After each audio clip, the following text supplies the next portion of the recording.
अमरावतीमध्ये युवा स्वाभिमान संघटना नगरपंचायत आणि नगर परिषद निवडणुकीच्या रिंगणात नाही। भाजपच्या उमेदवारांना युवा स्वाभिमान संघटनेचा बिनशर्त पाठिंबा, रवी राणांची घोषणा।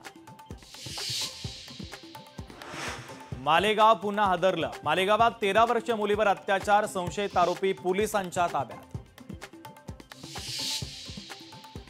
बीडमधील राजकीय अतिक्रमण देखील आम्ही काढू, पंकजा मुंडेंचं वक्तव्य। तर नगर परिषदेच्या निवडणुकीच्या अनुषंगाने झालेल्या बैठकीत पंकजा मुंडेंचं विधान।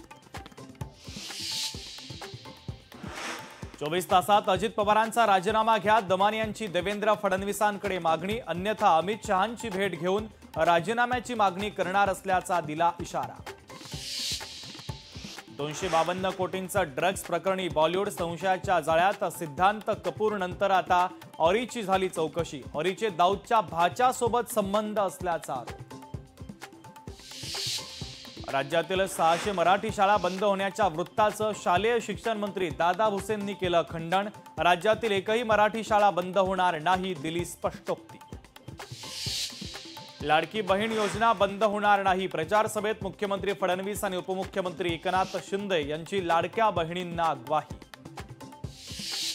दक्षिण आफ्रिकेविरुद्धच्या लाजिरवाण्या पराभवानंतर टीम इंडियाचा मुख्य प्रशिक्षक गौतम गंभीरनं स्वीकारली पराभवाची जबाबदारी। माझ्या भवितव्याचा निर्णय बीसीसीआय घेईल असं म्हणत केलं सूचक वक्तव्य। पुण्यातील जमीन गैरव्यवहार प्रकरणी शीतल तेजवानीच्या याचिकेवर आज सुनावणी नाहीच। एफआयआर रद्द करण्यासंदर्भात केली होती तिने याचिका। लोकशाही मराठी ऐका, पहा, जागरूक रहा।